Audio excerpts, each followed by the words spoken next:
For fans of Star Wars and video games, the remake of Knights of the Old Republic was one of the most exciting projects on the horizon. A distant horizon, but still. However, a little while ago, the development of the remake suffered a major setback that might have delayed its release by quite a bit. But you know what? We say that fans should stay optimistic. In this video, we'll be explaining this hot take. For starters, there's a new development team at the helm. Originally, the remake was being developed by Aspyr Media, who was also responsible for porting the original Knights of the Old Republic to mobile devices. While the company has a fair bit of experience doing ports, mostly to Mac OS, their work on this remake apparently failed to meet expectations from Sony, Disney, and Embracer Group. One of Aspyr's partners on the project was Saber Interactive, and they've taken over the development altogether. Saber has direct experience in remakes, having done the remake of Halo, Combat Evolved in 2011, and playing a major part in developing the Master Chief Collection. They also managed the seemingly impossible feat of bringing The Witcher 3 onto the Nintendo Switch. You know that this company means business. As well as doing remakes, Saber Interactive has even produced an actual standalone video game.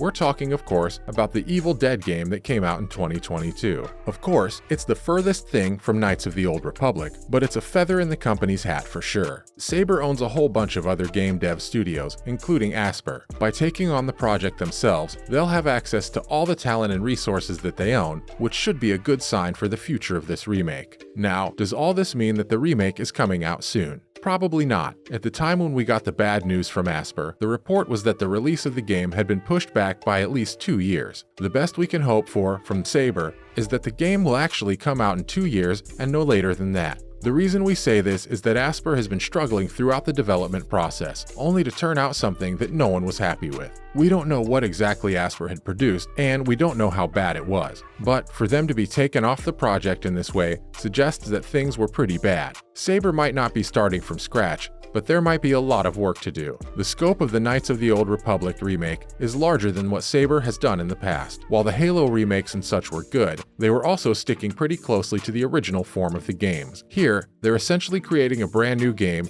that looks and sounds just like the old Knights of the Old Republic did. Even for them, that's gonna take time. Let's try to bring the mood back up by looking at things you could do while you wait 2 years. The obvious thing to do is start up Knights of the Old Republic again. Sure, most of you watching this video have probably played both games already, and that also means you know how great they are. And it's so easy to get back into the Knights of the Old Republic world too, since the game has been ported to basically every platform under the sun. But the Disney era of Star Wars has brought about a whole new slew of Star Wars games to try across a range of genres. One example that we should bring up is Star Wars: The Old Republic, which actually takes place in the same universe as Knights of the Old Republic. It's an MMO, so it doesn't quite scratch the same itch, but it's seen a lot of development and there's more to come. If you'd like to venture beyond the Old Republic, now would be a good time to check out Jedi Fallen Order. For a lot of fans, it was the best Star Wars game in a long time, and there's a sequel on the way. You might be annoyed to know that there was no confirmed release date, but we'll definitely get one before long. And if you'd like to go into a completely different genre, Star Wars Squadrons is a game that's all about piloting the various fighters of the Star Wars universe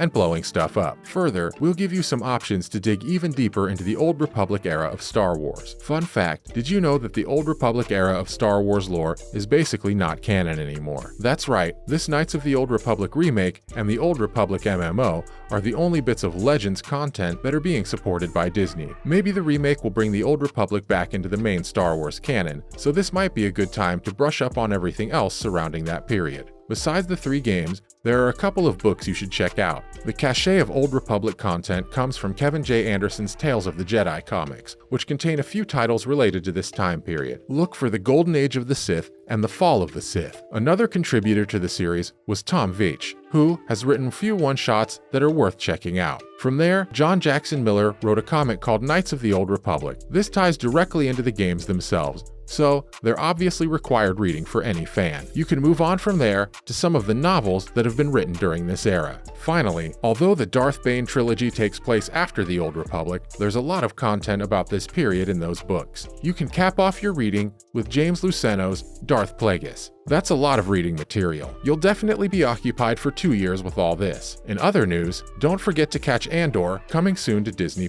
Set to debut on the 21st of September, Andor will feature Cassian Andor, the lovable rogue from Star Wars Rogue One. But while he's the star of the show, what Andor really covers is the way people lived during the Galactic Empire period. Over the 5 years covered on the show, Andor will see and do things that'll ultimately motivate him to steal the Death Star plans. At D23 recently, we got to see another trailer showing the pretty dark vibes that we'll be seeing. This show is clearly going to be very different from the more adventurous and bombastic vibes we usually associate with Star Wars. But that doesn't mean there won't be thrills and space battles in the show. Up next, we won't be waiting too long for Season 3 of The Mandalorian. Y'all know what to expect from this show, which has been the biggest success of the Disney era of Star Wars. More cool bounty hunter action, and more Baby Yoda. With Season 3 coming to a streaming device near you next February, we finally get to see a trailer for the new season, and it was a doozy. Our hero is informed in the trailer that he's no longer a Mandalorian, but that might not be so bad, as that frees him up from the moral quandaries of being associated with the group, and he can go on even more cool adventures now. The trailer sees him introducing Baby Yoda to fireworks, which is super cute. And finally, here's a rundown on everything else Star Wars that's coming soon. A lot of Star Wars fans have been really excited to see Ahsoka, based on the super popular character of the same name. We first saw Rosario Dawson bring the animated former Padawan to real life on The Mandalorian, but she's finally getting her own show. The series is set to debut in February 2023. John Watts is helming Skeleton Crew, where you'll be watching a group of younglings as they grow up and learn what it means to be a grown-up, as the Empire falls apart around them. That's a crazy sales pitch, and we'll definitely be looking forward to this series coming out at some point in 2023. Next, we'll look at The Acolyte, which is the first of many upcoming projects that center on the High Republic era of the Star Wars universe, when the Jedi Order was at its strongest. This show follows a Sith Acolyte training to be a pro-dark side user in the final days of the High Republic. The only bit of casting we have here is Amandla Stenberg in the lead, and the show is coming out next summer. Finally, we're bringing some Top Gun vibes to the galaxy far, far away. Okay, maybe it won't be like Top Gun, but we'll definitely see a group of X-Wing pilots fly into the danger zone on Rangers of the New Republic. Taking place in the same time frame as The Mandalorian, Rangers will apparently set up a big crossover story linking Mando,